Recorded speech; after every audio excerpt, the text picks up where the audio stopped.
Que emana, que radia nuestro paraíso, con Asturias Paraíso Rural. Conectamos con Gema Bravo. ¿Qué tal, Gema? Buenas tardes. Hola, buenas tardes. ¿Qué propuesta nos acercas desde Asturias Paraíso Rural?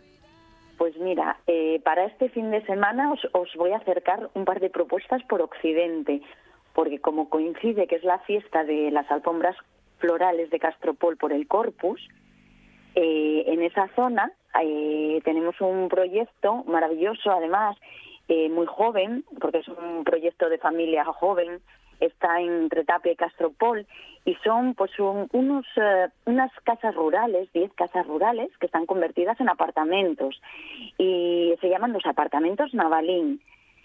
Tienen porche para poder desayunar, te dan como la libertad de esa casa rural, ¿no? Con los servicios de un complejo casi hotelero, porque tiene una piscina inmensa para todos y un jardín también con sala de juegos. Y es ideal sobre todo para turismo familiar, porque tiene hasta un campo de fútbol y jardines con árboles muy frutales, y digamos que además disponen de un montón de rutas alrededor y las confeccionan ellos en PDF, se las ofrecen a los clientes y están todas detalladas con una infinidad de rutas por Asturias, sobre todo por la zona. Ofrecen también actividades como rutas en barco para navegar por la ría, tanto si sabes como si no, ¿eh? Y tienes también el circuito de cars al lado. Yo creo que esta propuesta es maravillosa para aprovechar y acercarte a ver un poco pues esas alfombras florales maravillosas que preparan los vecinos durante meses y disfrutar de los apartamentos Navalín.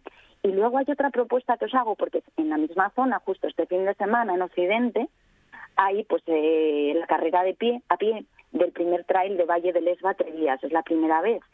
Y allí también, para disfrutar un poco pues de la montaña y de la costa, pues digamos que os proponemos desde Asturias Paraíso Rural otros apartamentos rurales, La Torre, en Gamones, en Luarca, que también es una empresa familiar, y son 4 casinas rurales convertidas en apartamentos y tienen también ese porche para desayunar en él. Y sobre todo lo ideal, como a mí me encantan las mascotas, puedes llevar a tu mascota, te ofrecen toda una guía de sitios donde puedes acceder también con tu mascota, incluso tus caballos. Si tienes caballos puedes acceder a llevarlos. También tienen yeguas ellos y caballos que puedes, pues bueno, tanto con niños para turismo familiar, y les puedes dar de comer una manzana o hierba o bañarlos. Y su hija además ofrece visitas, por si te gustan también por rincones secretos y disfrutarlos, a los jardines de la Fonte Basha, que digamos que es un bosque ahí como mágico, con un montón de arces japoneses y secuoyas y helechos gigantes. Digamos que hay muchas Asturias por descubrir, Arantxa. Sin lugar a dudas, Gemma. Por eso intentamos cada tarde ofrecer, por distintos planes, ¿no? Conectando a Asturias de Occidente a Oriente, sin olvidarnos del centro, a través de este espacio de Directo Asturias en RPA. Y te damos las gracias también por formar parte de él y aportarnos siempre pues iniciativas y distintas acciones con Asturias Paraíso Rural. Esa web donde podemos entrar hasta asturiasparaísorural.com y poder conocer planes como el que hoy nos has planteado. Gemma, muchas gracias. Muchísimas gracias a ti. Directo Asturias, con Arantxa Nieto.